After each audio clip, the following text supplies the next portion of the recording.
Kızılcık Şerbeti'nin yeni bölümünde neler olacak? Videomuza geçmeden önce Fatih dizimize veda etmesin diyenler videomuzu beğensin, sayımızı görelim. Kızılcık Şerbeti'nden en güncel gelişmeleri kaçırmamak için kanalımıza abone olup bildirimleri açın. Heyecanlı bir bölüm izledik ve yeni bölümde nelerin yaşanacağını merak etmeye başladık. İlk olarak herkesin aklındaki o soruyla başlayalım. Fatih karakterini canlandıran Doğukan Güngör diziye veda edecek mi? Fatih karakterini bir başka oyuncu mu canlandıracak? Bu soru işaretlerini gidererek videomuza başlamak istiyorum. Gazeteci Birsen Altuntaş'ın dün akşamki haberinde yasaklı madde testi pozitif çıkan Doğukan Güngör'ün yapım ekibi tarafından diziden çıkarıldığı ve gelecek bölümdeki sahnelerinin kaldırıldığı bilgisi yer alıyordu. Aynı haberde Fatih karakterini başka bir oyuncunun canlandıracağı yönünde bir gelişmeden de söz ediliyordu. Doğukan Güngör ise yaptığı paylaşımda pişmanlığını dile getirdi. Hatasının farkında olduğunu söyledi ve ikinci bir şansı hak ettiğini vurguladı. İzleyiciler ise bu haber karşısında büyük bir şaşkınlık yaşadı. Çünkü yıllardır aynı yüzle izlediğimiz bir karakterin bir anda değişmesi, hikayeden bağımsız olarak seyircinin duygusunu da kırabiliyor. İnsan ister istemez bu Fatih mi diye sorguluyor ve karakterin geçmişte yaptığı her şey başka bir tona bürünüyor. Şunu kabul edelim, 4 sezondur Fatih karakteri zaman zaman izleyicilerin sinirini bozan, zaman zaman da sevgisini kazanan bir karakterdi ve dizinin omurgasını oluşturan figürlerden biriydi. O yüzden bu konudaki düşüncelerinizi gerçekten merak ediyorum. Yorumlar kısmında mutlaka yazın. Ancak olayın hukuki boyutunu bir kenara bırakıp Fatih'i başka bir oyuncu canlandıracak ihtimalini konuşacak olursak, ben bu kararın çok doğru olacağını düşünmüyorum. Çünkü Fatih artık Doğukan Güngör ile özdeşleşmişti. Şimdi bunu bozmak karakterin tüm benliğini değiştirecek ve izleyicilerin yeni oyuncuya alışması pek kolay olmayacak. Fatih'in bir bakışı, bir gülüşü, bir siniri bile artık izleyicinin gözünde tanıdık. Bu alışkanlık bir anda kırılırsa hikayeden çok oyuncu değişti mevzusu konuşulur ve dizinin akışı gereksiz bir şekilde gölgelenir. Umarız yapım ekibi ikinci şansı Doğukan Güngör'e verir ve onu dizimizde izlemeye devam ederiz. Sizlerin düşüncelerini de yorumlar kısmında bekliyorum. Peki yeni bölümde bizleri neler bekliyor? Ömer ve Kıvılcım cephesinde neler yaşanacak?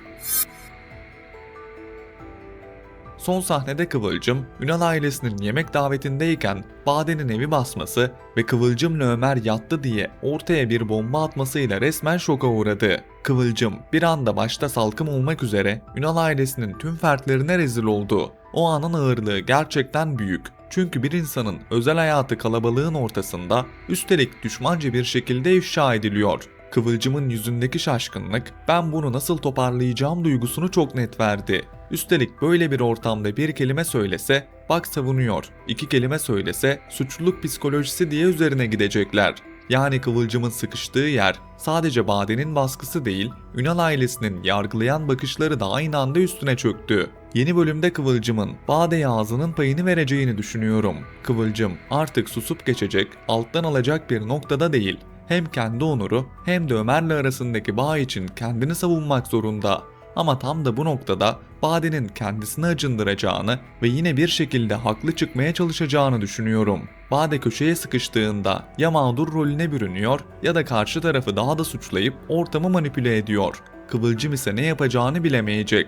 Çünkü bir yanda gururu var, bir yanda Ömer'le ilişkisini korumak istiyor, bir yanda da o sofrada yaşanan rezillik yüzünden itibarı zedelendi. Kıvılcım'ın ben bunu hak etmedim çıkışı bile Ünal ailesinde başka bir tartışmayı tetikleyebilir. Ömer bu süreçte Kıvılcım'ın yanında olmak istese de Bade'nin hamileliği Ömer'in elini kolunu bağlayacak. Ömer, ben şimdi Kıvılcım'ı savunsam Bade'ye kötü davrandım diyecekler hissine kapılabilir. Tam tersi susarsa da Kıvılcım yine yalnız kaldım diye düşünecek. Bu ikilem Ömer'i zorlayacak ve muhtemelen Ömer'in de hata yapmasına neden olacak. Ben Bade'nin hamilelik yalanının çok geçmeden ortaya çıkacağını düşünüyorum. Çünkü böyle bir yalanı uzun süre taşımak kolay değil. Çevreden gelen sorular, doktor konusu, aile baskısı derken bir yerde mutlaka açık verecek. Yalan ortaya çıksa bile Bade'nin tamamen geri çekileceğini sanmıyorum. Aksine kendini köşeye sıkışmış hissedince daha kontrolsüz hamleler yapabilir. Çünkü kaybedeceğini anladığı anda saldırganlaşan bir tarafı var. Zaten psikolojisi bozuk olduğu için Kıvılcım'ın Ömer'i onun elinden aldığını düşünüp Kıvılcım'a zarar vermek isteyebilir. Umarız Ömer bu süreçte Kıvılcım'ı Bade'nin kötülüklerinden koruyabilir. Öte yandan sizlere çok önceki analizlerimde bahsettiğim ihtimal gerçek olacak gibi. Ben Tuncay ve Kıvılcım'ın arasında bir aşk görebileceğimizi söylemiştim. Her ne kadar Tuncay karakteri son bölümlerde önemini yitirmiş gibi görünse de Kıvılcım'la hikaye yazılması hem Tuncay'ı tekrar aktif bir figür haline getirir hem de Ömer'in Kıvılcım için mücadele etmesine zemin hazırlar. Böyle bir ihtimal Ömer'i kıskançlığa iter. Ben ne yapıyorum diye kendine getirir. Ömer'in Kıvılcım'ı gerçekten sevdiğini ama çoğu zaman adım atmakta geç kaldığını da görüyoruz. Tuncay hamlesi Ömer'e ya şimdi ya hiç duygusunu yaşatabilir. Ömer ve Kıvılcım dizinin seyir zevkini arttıran karakterlerden ve bu karakterlere yeni hikayeler yazılması biz izleyicileri mutlu ediyor. Umarız bu ayrılık çok uzamaz ve Kıvılcım'la Ömer'i tekrar birlikte mutlu izlemeye devam ederiz. Şimdi gelelim Nursema'ya. Son bölümde Nursema iki arada bir derede kalmaya devam etmişti. İlhami'nin beklenmedik dönüşü, Asil'in hamleleri Nursema'yı zor bir durumun ortasında bırakmıştı. Yeni bölümde de Asil'in iğneleyici sözleri devam edecek ve Nursema giderek kendisini Asil'e kaptırmaya başlayacak. Asil lafı öyle bir yerden sokuyor ki Nursema hem kızıyor hem de etkileniyor. Üstelik Asil bunu yaparken hep bir planla hareket ediyor gibi duruyor. Nursema ise duygusal bir karakter. Bir yandan ben ne yapıyorum, neden bu kadar etkileniyorum diye kendini sorgularken bir yandan da İlhami ile ilgili geçmişte yarım kalan şeylerin ağırlığını taşıyor. Bu baskı Nursema'yı daha da kararsız hale getirebilir. Ayrıca yeni bölümde İlhami'nin babası da dizimize geri dönecek ve Nursema'ya söyleyeceği sözler onu fazlasıyla etkileyecek.